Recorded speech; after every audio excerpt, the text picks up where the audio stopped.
قریب کر دیتی ہے۔ دعا مسلمان میں عقیدہ توحید پختہ کرتی ہے، اور دعا اس دولت کا نام ہے جو صرف مومن کے پاس ہے، کافر کے پاس نہیں۔ نبی پاک علیہ السلام نے فرمایا الدعاء صلاح المومن، دعا مومن کا ہتھیار ہے، کافر کے پاس یہ ہتھیار نہیں ہے۔ مومن جب اپنے مالک کے حضور دعا مانگتا ہے نا، دنیا میں آپ کسی سے زیادہ مانگے تو وہ ناراض ہو جاتا ہے، وہ کہتا ہے بھائی تو نے تو کام بنا لیا ہے، کل بھی دیا تھا، پرسوں بھی دیا تھا، روز روز تجھے کون دے؟ میرے نبی پاک علیہ السلام نے فرمایا جو اپنے رب سے زیادہ مانگتا ہے رب اس سے زیادہ راضی ہوتا ہے، زیادہ راضی ہوتا ہے۔ اب دعا مخصوص اوقات نہیں دعا کے، فرمایا اذا دعان، جب بھی دعا مانگو گے تمہارا رب تمہاری دعا کو، جب بھی دعا تو دعا کرتے رہنا چاہیے، ہر وقت دعا میں بندہ شامل رہے، اللہ کے ذکر میں شامل۔ یہ جو قرآن مجید نے کہا نا یا ایھا الذین آمنوا اذکروا اللہ ذکرا کثیرا، اے ایمان والو اپنے رب کا ذکر کثرت سے کرو، وسبحوہ بکرۃ واصیلا، اور صبح و شام اسی کی پاکی بیان کرو۔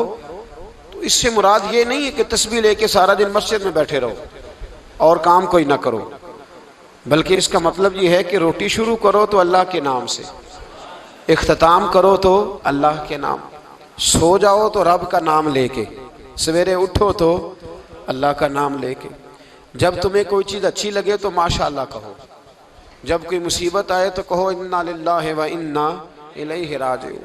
تو سارا دن اللہ کا ذکر جاری رہے گا۔ نبی پاک صلی اللہ علیہ وسلم نے مسلمان کو ایک دوسرے سے ملنے کا طریقہ بتایا۔ مصیبت آئے تو کیا کہنا ہے؟ صرف فوتگی پہ نہیں کہنا، اس کی وضاحت کر دو۔ کوئی بھی الذین اذا اصابتہم مصیبہ، جب بھی کوئی مصیبت آئے، اللہ کے بندے کہتے ہیں ہم اللہ کی طرف سے آئے ہیں اور اللہ کی طرف ہی ہم نے لوٹ جانا۔ تو میرے عزیز ہر وقت اللہ کا ذکر جاری رہے گا، ہر وقت زبان پہ رب کریم کا۔ دیکھیں نا نبی پاک علیہ السلام نے ہمیں ملاقات کا طریقہ بتایا۔ ایک صحابی آئے تو انہوں نے آ کے کہا السلام علیکم، نبی پاک علیہ السلام نے فرمایا رب تعالیٰ نے اسے 10 نیکیاں عطا فرمائی ہیں۔ دوسرے آئے تو انہوں نے کہا السلام علیکم ورحمۃ اللہ، تو محبوب فرمانے لگے، امام بہقی نے اس کو لکھا ہے، محبوب فرمانے لگے رب کریم نے اسے 20 نیکیاں عطا فرمائی۔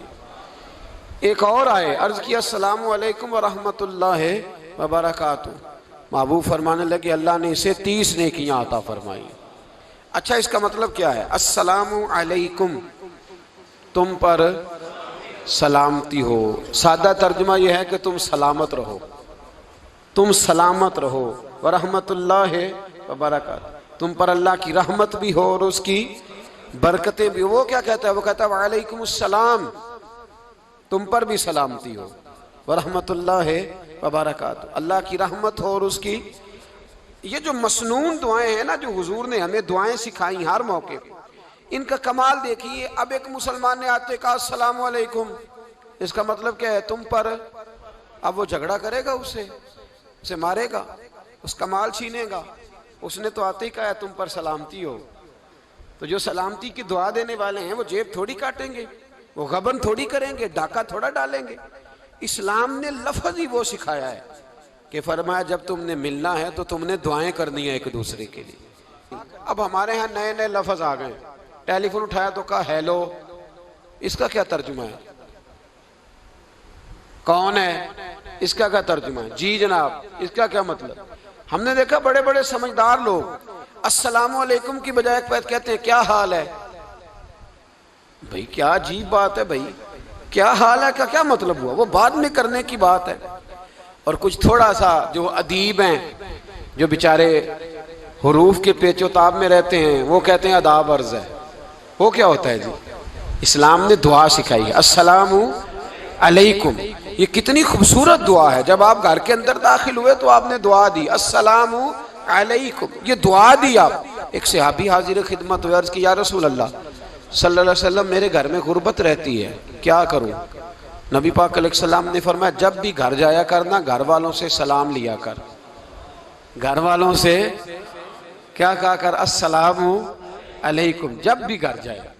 یعنی گھر آیا، اب گھر والوں نے بتایا کہ ماچس کی ڈبیا تو لے آؤ، اب یہ دکان کونے پہ تھی گھر والے پہ، وہاں سے ماچس کی ڈبیا لے کے واپس گیا تو کہنے لگا السلام علیکم۔ پھر گھر والوں نے کہا ہو بتانا یاد ہی نہیں رہا، چینی بھی ختم ہو گئی ہے۔ تو یہ پھر گیا چینی لینے، لوٹ کے آیا تو کیا کہا؟ جب اللہ چاہتا ہے تو کہے، جب اللہ کے رسول چاہتے ہیں تو کہے۔ اس کا ترجمہ یہ ہے کہ تو کہہ، تو سلام لے۔ اللہ رسول چاہ رہے ہیں کہ تو سلام لے تاکہ تیرے گھر میں سلامتیاں ڈال دی جائیں۔ تو فرمایا سلام لینی ہے تو نے، اور ساتھ تو نے اس طرح کرنا ہے کہ 3 دفعہ سورۃ اخلاص کو پڑھنا ہے۔ امام قرطبی نے اس کو لکھا ہے۔ اس نے کہا حضور غربت بڑی ہے، غربت بڑی ہے تو کہ وظیفہ بتائیں۔ فرمایا جب بھی گھر جاؤ سلام لو اور 3 دفعہ سورۃ اخلاص پڑھو۔ وہ صحابی کہتے ہیں میں پکا ہو گیا۔ اب وہ کچھ دنوں کے بعد، کچھ عرصے کے بعد، کچھ مہینوں کے بعد واپس آئے تو صحابہ کرام علیہم رضوان فرماتے ہیں ہماری خواہش تھی کہ یہ کچھ بیان کرے، اب بتائے جو وظیفہ لے کے گیا تھا اس کا رزلٹ کیا نکلا۔ کہتے اس نے بڑی حیرت انگیز بات کی، حیرت انگیز عجیب انداز میں۔ کچھ لوگوں کا دل ہوتا ہے نا کہ مجھے ملے میرے پڑوسی کو نہ ملے، اور کچھ کا دل ہوتا ہے یار مجھے بھی ملا ہے اور الحمدللہ میرے پڑوسی کو ملا ہے۔ تو صحابی جب حاضر ہوئے تو صحابہ کہتے ہیں ہمیں تجسس تھا کہ یہ کچھ بتائیں، تو حضور نے فرمایا کیا حال ہے تیرا؟ کہا یا رسول اللہ کمال ہی ہو گئی ہے حضور، میں جب بھی گھر جاتا ہوں سلام لیتا ہوں اور 3 دفعہ سورۃ اخلاص پڑھتا ہوں، میں تو امیر ہو ہی گیا ہوں، میرے تو ہمسائے بھی امیر ہو گئے۔ کتنا پیارا ہے یہ جملہ، کتنا حسن ہے، اتنا اچھا لفظ کسی اور کے پاس ہے ہی نہیں جو الفاظ ہمیں ہمارے رسول نے عطا فرمایا۔ اس کو اپنائیے، اس کو اپنائیے۔ یہ الگ بات ہے کہ لوگ مطلب کے لیے سلوٹ کر لیتے ہیں بڑا سارا، لیکن مطلب کے لیے نہیں۔ جس کو جانے اس سے بھی سلام لیں، جس مسلمان کو نہیں جانتے اس سے بھی۔ تو نبی پاک نے ہمیں مسنون دعائیں سکھائیں۔ رات کو جب سونے لگیں اللہ کے رسول صلی اللہ علیہ وسلم نے ہمیں دعا سکھائی۔ حضور نے فرمایا جب سونے لگو تو مسلم شریف میں فرمایا تم نے یہ دعا پڑھنی، اللہم باسمک اموت و احیا۔ تم نے کہنا اے اللہ میں تیرے نام پر مرتا ہوں اور تیرے نام پر جیتا ہوں۔ نبی پاک صلی اللہ علیہ وسلم نے ایک حدیث میں فرمایا کہ یہ جو نیند ہے نا یہ موت کی چھوٹی بہن ہے، یہ موت کا ایک حصہ ہے۔ جس طرح انسان سو جائے تو کوئی خبر نہیں ہوتی کیا ہو رہا ہے، بالکل وہ اٹھا ہے تو اس نے کہا ہو یہ کیا ہوا، سو جاتا ہے نا آدمی اسے خبر نہیں ہوتی، اوہو میں نے تو 11 بجے اٹھنا تھا یہ تو 3 بج گئے، اب اسے خبر نہ رہی۔ سوتے ہوئے لوگ چوری کر لیتے ہیں، بلکہ اس طرح بھی ہوتا ہے کہ آدمی نے گکھڑ اترنا تھا، وہ پنڈی سے آ رہا تھا لیکن وہ سویا ہوا تھا، آنکھ تب کھلی جب کاموں کی آ گیا تھا، اب اس کا اس پر زور ہے۔ تو فرمایا کیا پتا اب تو کھل گئی کاموں کی، جا کے لاہور جا کے کسی جگہ پہنچ کے، تو یہ بھی ممکن ہے کہ کھلے ہی نہ، نیند ہی موت کا سبب بن جائے۔ تو تو کہہ کے سو کہ یا اللہ تیرے نام پہ سو رہا ہوں۔ اللہ کس نام پہ سو رہا ہوں؟ یار اگر ہم ان دعاؤں کا حسن سمجھے، مطلب اللہم باسمک اموت و احیا، یا اللہ میں تیرے نام پہ سوتا ہوں اور تیرے نام پر اٹھتا ہوں، گویا کہہ رہا یا اللہ میری نیند بھی تیرے فضل سے ہی ہے، اور اگر آنکھ کھل جائے تو وہ بھی تیرے فضل سے ہی ہے۔ کتنا اعلیٰ نبی پاک علیہ السلام نے انداز سکھایا۔ اور پھر بخاری شریف میں حدیث موجود ہے، فرمایا جب اٹھو تو کہو الحمدللہ الذی احیانا احیانا بعد ما اماتنا والیہ النشور۔ فرمایا جب تم سو کے اٹھو تو پھر کہو اے اللہ ساری تعریفیں تیرے لیے، تمام تعریفیں جس نے ہمیں موت کے بعد حیات دی، موت کے بعد فرمایا احیانا بعد ما اماتنا، ہمیں مرنے کے بعد گویا اللہ کا شکر ادا کر کے آنکھ کھل گئی۔ دیکھیں کس طرح اسلام مسلمان کو اللہ کے ساتھ جوڑتا ہے۔ فرمایا شکر کر، آنکھ کھل گئی، کہ یا اللہ تیرا شکر ہے تو نے موت کے بعد ہمیں دوبارہ حیات عطا فرمائی، یہ شکر ادا کرو۔ گویا تم یہ نہ کہنا کہ میں اٹھ گیا ہوں تو میرا کمال ہے، یا یہ نہ سمجھنا میں اٹھ گیا ہوں تو میں بڑا پابند ہوں، جب میں ارادہ کر لوں کہ میں نے 11 بجے اٹھنا ہے تو پھر میں اٹھ جاتا ہوں۔ یہ نہ کہنا کہ یہ الارم بڑا اچھا ہے، یہ مجھے اٹھا لیتا ہے۔ ذہن کے اندر خیال کر کہ نیند تو موت کی طرح تھی، یہ جو میں اٹھ گیا ہوں تو اپنے رب کے فضل سے اٹھا ہوں، جو میں اٹھ گیا ہوں، جو ابھی اٹھے ہیں وہ تو بول دینا کم از کم کہ میں اپنے رب کے فضل سے اٹھ گیا ہوں۔ تو دعا سکھائی۔ پھر دیکھیے نبی پاک صلی اللہ علیہ وسلم نے فرمایا جب تم بیت الخلاء میں جاتے ہو نا، واش روم میں جاتے ہو، تو گندی چیزیں ہوتی ہیں وہاں، شیطان ہوتے ہیں، جنات ہوتے ہیں، یہ گندگی پہ ہوتے ہیں۔ جب تم واش روم جاؤ، بیت الخلاء جائے، تب بھی دعا مانگو۔ کیا دعا مانگو؟ وہ دعا بھی نبی پاک صلی اللہ علیہ وسلم نے ہمیں تعلیم فرمائی اور بخاری میں ہے، کہا پڑھا کرو اللہم انی اعوذ بک من الخبث والخبائث۔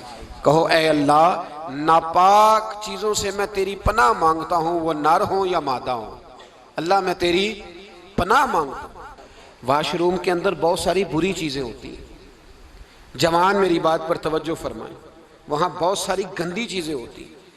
انسان کئی دفعہ واش روم میں جاتا ہے، اسے وسوسے زیادہ آتے ہیں، یہ نوٹ کریں میری بات کو۔ اصل میں نا ہم بات ڈھونڈ رہے ہیں علاج اپنی بیماریوں کا، حالانکہ علاج تو سارا مدینے والے رسول کے پاس موجود ہے، محبوب کے پاس ساری دوائیاں ہیں۔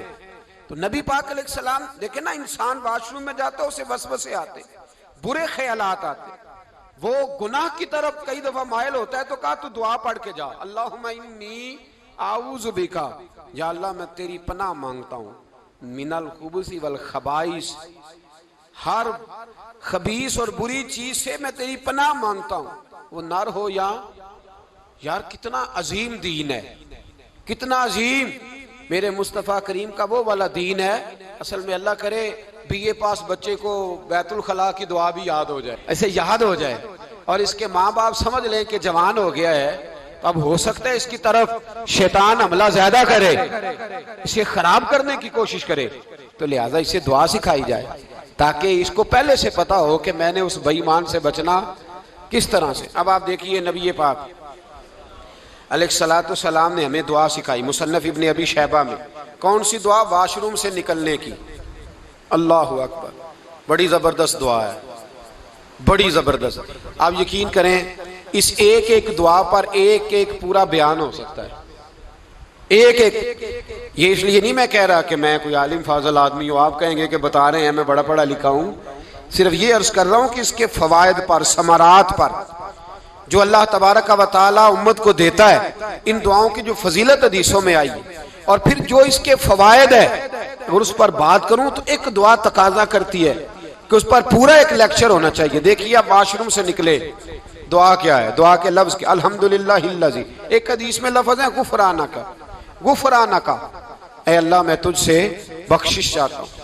اور جو مشہور اور معروف ہے مصنف ابن ابی شیبہ کی روایت، فرمایا الحمدللہ الذی اذھب عنی العذاب وعافانی، فرمایا اے اللہ تیرا شکر ہے۔ واش روم سے نکلا ہے تو کہہ رہا ہے یا اللہ تیرا شکر ہے، تو نے مجھ سے اذیت دور کی، وعافانی، اور تو نے مجھے عافیت عطا کر دی، اذیت دور کر دی اور عافیت۔ بولیے، واش روم سے نکلا ہے تو کیا کہتا ہے؟ یا اللہ تیرا شکر ہے، تو نے مجھ سے اذیت دور کر دی اور مجھے عافیت۔ ڈاکٹر، حکیم، ہومیوپیتھک ایک چیز پر متفق کم ہوتے ہیں، پتہ ہے نا آپ کو، لیکن اس بات پر سب کا اتفاق ہے کہ اگر کسی کو قبض ہو جائے نا تو شاید 70 یا 72 بیماریاں لگ جاتی ہیں اس کو۔ اور جب آدمی کو قبض ہوتی ہے نا، پیٹ کے اندر فضلہ جم جاتا ہے، خارج نہیں ہوتا، اس کو اعصاب کی بیماری ہوتی ہے، اس کے ذہن پر اثر ہوتا ہے اس چیز کا۔ آپ یہ مت سمجھیں کہ کھانا کھانا یہ کمال ہے، اللہ نے یہ بھی نعمت بنائی ہے کہ کھانا جب خارج ہوتا ہے تو وہ بھی اللہ کا بہت بڑا احسان ہے۔ تو فرمایا تو سمجھا ہی نہیں، اگر تجھے قبض ہو جاتی، تیرے پیٹ کے اندر وہ چیز جم جاتی، تیرے لیے کتنی تکلیف کا باعث تھی۔ ان لوگوں سے پوچھئے جو اس کے بیمار ہیں، اس کے مریض ہیں، وہ کتنی تکلیف میں رہتے ہیں، سر میں درد ہوتا ہے، سر چکراتے ہیں۔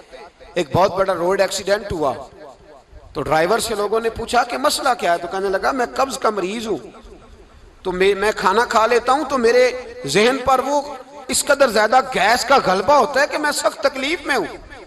نبی پاک علیہ السلام نے ہمیں سمجھایا اور بتایا کہ سمجھ لو یارو، کھانا کھانے کی نعمت تو اللہ نے تمہیں عطا فرمائی ہے، لیکن کھانا کھانے کے بعد اس کا اخراج بھی اللہ کی بہت بڑی نعمت ہے، تو اللہ کا شکر ادا کرو۔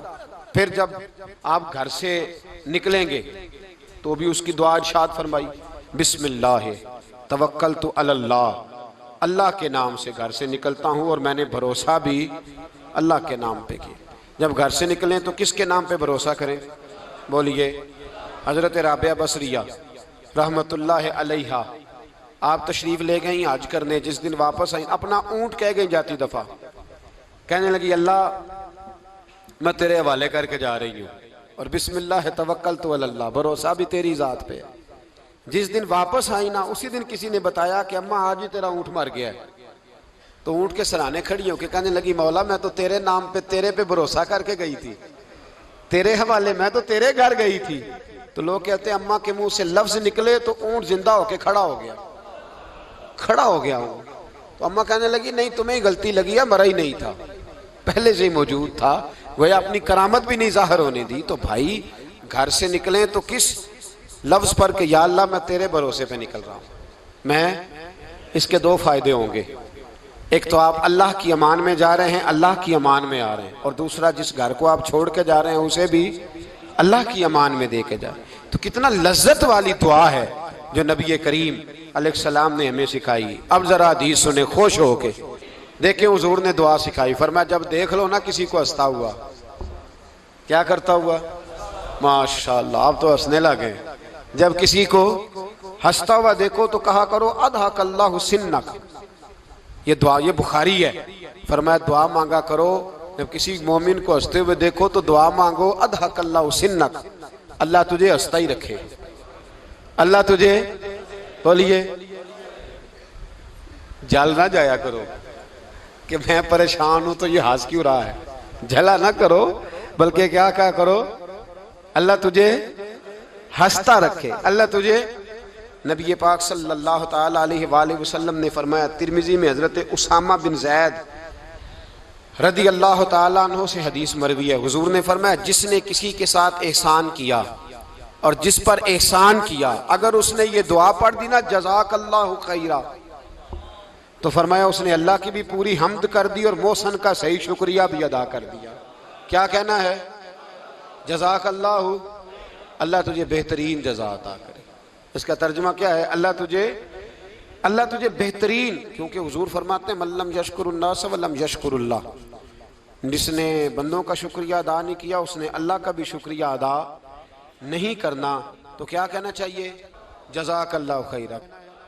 اور اگر اماں کہتی ہو بچوں کو انگریزی سکھانی ہے تو کیا کہنا ہے پھر؟